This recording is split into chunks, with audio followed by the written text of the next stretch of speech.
Hello students, welcome to the Inspire Academics. तो आप लोगों को याद होगा लास्ट क्लास में कंट्रोल एंड कोऑर्डिनेशन में मैंने हार्मोन्स के बारे में और एंडोक्राइन सिस्टम के बारे में बताया था। तो आज हम करने वाले हैं फीडबैक मैकेनिज्म के बारे में बात। ओके, तो सबसे पहले हम स्टार्ट करते हैं अपना टॉपिक। तो ये देखो, हमारे पास क्या होता है, जैसे हार्मोन्स जो रिलीज होते हैं बॉडी के अंदर, तो उनकी अगर एक्सेस हो जाएगा या फिर मतलब कि डेफिशिएंसी हो जाए, या एक्सेस मतलब ज्यादा सीक्रेशन हो जाए, अगर डेफिशिएंसी की बात करें तो कम कम सीक्रेशन हो जितना हमें चाहिए, तो इन दोनों की वजह से हमें क्या हो सकते हैं, हार्मफुल इफेक्ट जो हमारी बॉडी पे देखने को मिल सकते हैं। ओके, अब इसके अलावा हम बोल सकते हैं क्या एग्जाम्पल। तो एग्जाम्पल क्या है, जैसे डेफिशिएंसी अगर हो गई इंसुलिन हार्मोन की, तो हमें सबको पता है कि डायबिटीज होती है। ओके, डायबिटीज की प्रॉब्लम देखने को मिलती है। और अगर हम बात करें एक्सेस हो जाएगा तो डेफिशिएंसी, तो हमने देख लिया कि डायबिटीज हो गई, एक्सेस हो जाता है तो और भी प्रॉब्लम है। पर्सन जो हमारा जिसको भी हो जाए ये एक्सेस ऑफ इंसुलिन हार्मोन, तो उसको कोमा की प्रॉब्लम भी हो सकती है, मतलब वो पर्सन कोमा में भी जा सकता है। तो इस टाइप से हम समझ सकते हैं कि एक्सेस और डेफिशिएंसी दोनों ही मतलब कि हम बोल सकते हैं क्या, दोनों ही हार्मफुल इफेक्ट कॉज करते हैं। ओके, इसके बाद अगर हम देखें तो इसके लिए, इसकी वजह से हम बोल सकते हैं, कंक्लूजन निकाल सकते हैं। तो so it is necessary that the hormones are secreted by the glands in our body is in precise quantity such as required for the normal functioning of the body। यानी कि हमें उतना ही रिक्वायर, जितना हमें रिक्वायरमेंट है उतना ही वो secretion हो, ज्यादा या कम ना हो।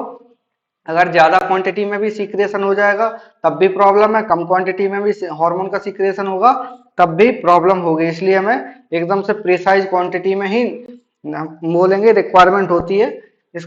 ओके, तो इसके बाद हम क्या बोल सकते हैं, this means that there should be there should be some mechanism। Okay, वहां हम बोल सकते हैं क्या होगा, there should be some mechanism to regulate to regulate the production and release of hormone in the body. Okay, तो हम बोल सकते हैं क्या होगा इसके मतलब से हम बोल सकते हैं तो वहां पे कोई ना कोई ऐसा होगा कि मैकेनिज्म काम करती होगी जिससे कि रेगुलेशन होता होगा, है ना, प्रोडक्शन का। या फिर हम बोल सकते हैं जो रिलीज होता है हार्मोन कितना रिलीज होगा और कैसे वर्क करेगा, इसके लिए एक मैकेनिज्म वर्क करती है। ओके, और टाइमिंग भी इसके लिए एक तरह से डिसाइड होती है। Okay, the timing and amount, okay, the timing and amount of hormones released by, क्या होंगे, released by various glands are controlled by the feedback, okay, feedback mechanism. तो हम बोल सकते हैं जो इनको कंट्रोल करता है, मतलब कि कितना सीक्रेशन होना है, कहाँ पे काम करना है, कैसे वर्क करेंगे। ओके, तो ये क्या होता है, फीडबैक मैकेनिज्म इस सारी चीजों को कंट्रोल करता है, मतलब कि अमाउंट कितना होगा, कितने टाइम के लिए रिलीज करवाना है, सभी चीजें ये फीडबैक मैकेनिज्म हम बोल सकते हैं काम करता है। जो कि हम बोलेंगे क्या, बॉडी के अंदर क्या होता है, which is in built, okay, which is inbuilt in our body. Okay, यानी कि हमारी बॉडी में स्टार्ट से ही आता है, इनबिल्ट होता है ये, है ना। अब इसके बाद अगर हम देखें तो एग्जांपल अगर हम लें तो क्या होगा, if the sugar level in the blood rises too much they are detected by the cells of pancreas. मतलब हम बोल सकते हैं शुगर लेवल जैसे ही इंक्रीज हुआ, तो शुगर लेवल जैसे इंक्रीज होगा तो क्या करेंगे, डिटेक्शन होगा किसी ना किसी बॉडी ऑर्गन के थ्रू। तो हम बोल सकते हैं वो बॉडी ऑर्गन का नाम है पेनक्रियाज। तो पेनक्रियाज के थ्रू क्या हो गया, यहाँ से डिटेक्शन हो गया। तो डिटेक्शन होने के बाद हम बोल सकते हैं कि एक तरह से वो फीडबैक देगा, क्या देगा, वो रिस्पॉन्स करेगा। तो ये कौन रिस्पॉन्स करेगा, पेनक्रियाज। ओके, तो पेनक्रियाज रिस्पॉन्स करेगा, which respond by producing and secreting more insulin. यानी कि ये क्या करेगा, जितना अमाउंट में हमें चाहिए इंसुलिन उतना अमाउंट में इंसुलिन को और रिलीज करता है। अगर हम देखें तो इसके अकॉर्डिंगली क्या हो गया हमारे पास, जैसे शुगर का लेवल ज्यादा डिटेक्ट हुआ तो ज्यादा डिटेक्ट होने के बाद हम बोलेंगे इसके बाद कि बॉडी जो है वो वर्क करेगी, मतलब कि पेनक्रियाज पे इफेक्ट करेगा, पेनक्रियाज डिटेक्ट कर लेगा उसको, तो पेनक्रियाज जैसे ही डिटेक्ट करेगा उसके बाद ये पेनक्रियाज क्या होगा, इंसुलिन हार्मोन को सिग्नल पहुंचाएगा, मतलब इंसुलिन के लिए ये रिलीज करवाने के लिए, और थोड़ा सा इंप्रूवमेंट करेगा या फिर हम बोल सकते हैं अपने आप को एडजस्ट करेगा, जिससे कि प्रोड्यूस करेगा और फिर सीक्रेशन करना स्टार्ट कर देगा, जितना कि उसको लगे कि ये इतना सीक्रेशन, मतलब बोल सकते हैं क्या होगा, इतना सीक्रेशन इनफ होगा।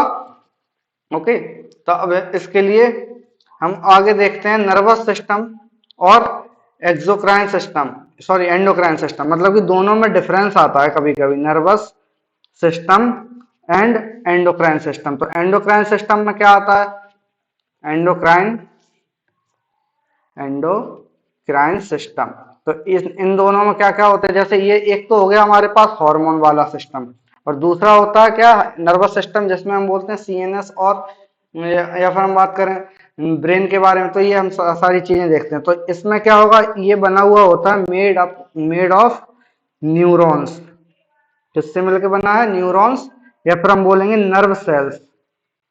ओके, तो ये मिलकर बना हुआ होता है नर्व सेल्स से, और ये बना हुआ होता है made of secretory secretory cells, या फिर हम बोल सकते हैं और ग्लैंड्स, इसमें क्या होंगे, ग्लैंड्स प्रेजेंट होंगे। अगर हम सेकंड देखें तो इसमें क्या होगा, message transmitted message transmitted in the form of electric impulse. ये हम लोगों ने ऑलरेडी पढ़ा हुआ है कि इलेक्ट्रिक इम्पल्स के थ्रू ये क्या करता है, हमारे सिग्नल्स को पहुंचाता है, इलेक्ट्रिक इम्पल्स। ओके, और इसमें क्या होगा, message transmitted in the form of chemicals. Okay, इसमें क्या होगा, मैसेज किस में ट्रांसमिट होगा, केमिकल्स के थ्रू, और हम बोल सकते हैं क्या, हॉर्मोन्स के थ्रू। तो इसमें ऐसे मैसेज का बोल सकते हैं ट्रांसमिशन होता है। और अगर हम थर्ड देखें, थर्ड पॉइंट में डिफरेंस क्या है हमारे पास, मैसेज ट्रांसमिटेड अलोंग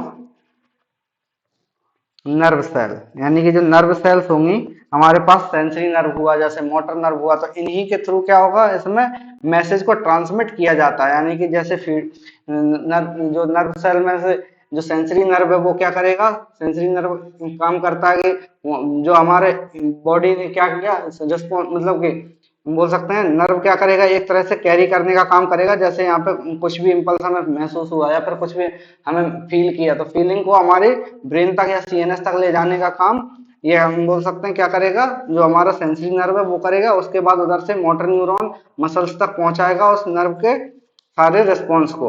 ओके, तो इस टाइप से ये वर्क करता है, या बोल सकते हैं नर्व सेल्स में ये काम करता है। इसके अलावा मैसेज ट्रेवल मोर स्लो, मतलब इसमें हम क्या होगा, message transmitted through the blood stream, इसमें कौन काम करेगा, ब्लड स्ट्रीम, यानी कि ब्लड का फ्लो होता है, वैसे वैसे ही इसमें मैसेज को ट्रांसमिट किया जाएगा। ओके, इसके बाद ये क्या होगा, स्पीड इसकी वेरी क्विकली। ओके, ये क्या हो जाएगा स्पीड इसमें, तो इसमें अगर कंपैरेटिवली देखें तो ये मोर स्लोली। ओके, यानी कंपैरेटिवली देख रहे हैं तो इसमें बहुत स्लो होता है, इसमें इसका मतलब कि जो हमारा हार्मोनल सिस्टम है या फिर एंडोक्राइन सिस्टम है उसमें स्लोली स्लोली बोलेंगे क्या, ट्रांसमिशन होता है मैसेजेस का। अब इसके बाद अगर हम देखें तो ये क्या करेगा, effect of message usually last for a very short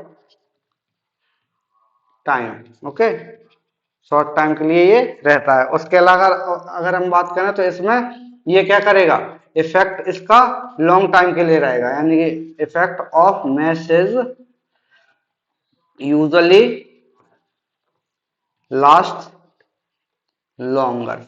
okay, यानी कंपेरेटिवली अगर हम देखें तो इसमें मैसेज को ज्यादा टाइम तक महसूस किया जा सकता है। और हम बोल सकते हैं इसमें क्या होगा, पहले वाले में जो हमारे पास नर्व सिस्टम है, तो नर्व सिस्टम में हम बोलेंगे कि इफेक्ट, जो मैसेज का इफेक्ट रहेगा वो थोड़े से टाइम के लिए रहेगा, और जैसे रिस्पॉन्स भेजा वैसे ही हम बोल सकते हैं मोटर, मतलब मोटर न्यूरॉन्स जो होते हैं, मोटर न्यूरॉन्स से सिग्नल भेज देंगे, यानी मॉडिफाई करके, तो वो मसल्स पे वर्क कर देगा और फिर हम उसके अकॉर्डिंगली एक्ट करेंगे। और इसमें क्या होता है, अगर हम एंडोक्राइन सिस्टम में बात करें तो केमिकल्स के थ्रू मैसेज आया तो फिर मैसेज को क्या करते हैं, इसमें काफी टाइम तक ये रखते हैं। ओके, तो लास्ट लॉन्गर हम बोल सकते हैं। और अब इसके बाद एक क्वेश्चन बताना। ओके, क्वेश्चन है आपके पास, which is the target organ of both adrenaline and insulin. Okay, तो इन दोनों के लिए बताओ जरा कि कौन सा ऑर्गन होगा। अब ऑप्शन देख लो, पहला हार्ट, सेकंड है लीवर, थर्ड है हमारे पास थर्ड है किडनी, फोर्थ है पेनक्रियाज। ओके, तो अब ये क्वेश्चन है हमारे पास, जो टारगेटेड ऑर्गन है एड्रीनलिन हार्मोन के लिए और इंसुलिन हार्मोन के लिए, तो वो टारगेटेड ऑर्गन कौन सा होता है, जरा कमेंट में बताना मुझे। वैसे मैं अभी लगा देता हूँ आंसर इसका, लीवर आंसर सही होगा। ओके, तो इस टाइप से हम बोल सकते हैं। और इसके अलावा अगर मैं पूछूं एक क्वेश्चन और, explain why the tongue may be consider to be both respiratory sorry receptor and an effector organ, तो क्यों होता है जो हमारा टंग है, tongue considered as receptor and effector, तो ये क्यों है हमारे पास। तो इसका सीधा सा सिंपल सा आंसर है, देखो, tongue is considered as receptor because it has taste bud, यानी कि इसके पास क्या होता है, टेस्ट बड होता है। टेस्ट बड क्या करेंगे, टेस्ट को फील करेंगे और वो हमारी बॉडी तक पहुंचाएगा, है ना। तो टेस्ट बड्स होती हैं इसके पास, हम बोल सकते हैं। तो ये क्या किया इसने, रिसेप्टर की तरह काम करा, है ना, रिसेप्टर्स की तरह हो गया टेस्ट बड होने की वजह से। तो टेस्ट बड्स हैं इसके पास। और अगर हम देखें, tongue can be consider as an effector because it is a muscular organ. Okay, हमें पता है क्या है, ये मस्कुलर ऑर्गन है। तो मस्कुलर ऑर्गन होने की वजह से क्या होगा, ये इफेक्टर की तरह काम कर सकता है। ओके, तो ऐसी जगह पे जहां पर ये दोनों ही चीजें हो, मतलब कि टेस्ट बड्स या फिर अगर बात करें मस्कुलर ऑर्गन्स, या फिर और भी कोई बोल सकते हैं, और भी कई बहुत सारी जगह है जहाँ पर कि रिसेप्टर और इफेक्टर दोनों तरफ वर्क करेगा, तो हम बोल सकते हैं कि उसके लिए हमें ये इस टाइप के ऑर्गन्स को डिटेक्ट करना पड़ेगा, जिसकी वजह से क्या हो कि इनमें डिफरेंशिएशन का पता लगा सकें कि रिसेप्टर की तरह कौन काम कर रहा है, इफेक्टर की तरह कौन सा काम कर रहा है। अब इसके बाद एक क्वेश्चन और बता रहा हूं मैं, फिर इसके बाद हम खत्म करेंगे इस चैप्टर को और नेक्स्ट चैप्टर में फिर देखेंगे। तो सबसे पहले ये देखो जरा, राइट, हमें फॉलोइंग ऑर्डर लिखना है रिफ्लेक्स आर्क के लिए। ओके, ऑर्डर करना क्या, रिफ्लेक्स आर्क के लिए हमें ऑर्डर को फॉलो करना है। तो पहला दिया हुआ है, इम्पल्स ट्रेवल्स इन मोटर फाइबर। ओके, ये क्या है, impulse travel in motor fibre. Fibre को मतलब हम बोल सकते हैं मोटर नर्व जो है हमारी, उसी को कंसीडर कर रहे हैं। ओके, अब सेकंड है हमारे पास, impulse travels in sensory fibres, sensory fibres. Okay, C हमारे पास है effector effector organ stimulated. Okay, number D है हमारे पास इम्पल्स प्रोसेस सिनेप्स। ओके, तो ये हमारे पास है 4 पॉइंट। फर्स्ट क्या है हमारे पास, इम्पल्स कहाँ ट्रेवल कर रहा है, मोटर फाइबर्स में। सेकंड है impulse travels and sensory fibre. Third है effector organ stimulated and fourth है इम्पल्स प्रोसेस सिनेप्स। यानी कि हमारे पास 4 हैं, इनको ऑर्डर में या फिर हम बोल सकते हैं सीक्वेंस में, कौन सी मतलब सबसे पहले क्या होगा, सेकेंडरी क्या होगा, अगर रिफ्लेक्स आर्क की बात करें तो, है ना। तो इसमें क्या होगा हमारे पास, सबसे पहले अगर देखें तो सबसे पहले बी ऑप्शन आएगा। बी ऑप्शन क्या कि इंपल्स सबसे पहले ट्रेवल करेगा सेंसरी फाइबर में। फिर सेकेंडरी अगर हम देखें तो सेकेंडरी कहाँ पे करेगा, रिफ्लेक्स ऑर्गन में, sorry reflex impulse cross synapse, ये आएगा हमारे पास बी के बाद डी ऑप्शन। थर्ड हमारे पास क्या आएगा, ए ऑप्शन, यानी कि इम्पल्स क्या करेगा, ये ट्रेवल करेगा मोटर फाइबर्स में, यानी कि सबसे पहले यहाँ से जो इम्पल्स है वो आया, यानी कि सेंस किया, सेंसरी ऑर्गन ने क्या किया, सिनेप्स तक पहुंचाया, सिनेप्स तक पहुंचाने के बाद फिर ये मोटर फाइबर्स में सिग्नल लेके यानी कि ब्रेन तक जाता है, ये एक स्टेप बीच में छूटा हुआ है, तो ब्रेन तक जाता है, फिर ब्रेन क्या करता है, मोटर फाइबर्स के थ्रू सिग्नल को या फिर इम्पल्स को पहुंचाते हैं। फिर लास्ट में हम बोलेंगे सी आएगा, जो हमारा जो इफेक्टर ऑर्गन होगा वो वर्क करेगा, मतलब कि स्टिमुलेटेड होगा। ओके, इफेक्टर ऑर्गन स्टिमुलेटेड, यानी कि हम बोल सकते हैं जैसा भी सिग्नल आएगा उसी के अकॉर्डिंगली हमारा जो इफेक्टर ऑर्गन है वो वर्क करेगा। ओके, तो आज की क्लास में हमने ये कंट्रोल एंड कोऑर्डिनेशन को पूरा कंप्लीट कर लिया है। अब नेक्स्ट क्लास में हम लोग नए किसी टॉपिक के साथ में मिलेंगे। So thanks for watching, like share and subscribe, और बताना कमेंट में कोई और नया टॉपिक अगर चाहिए तो। ओके, सो मिलते हैं नेक्स्ट क्लास में।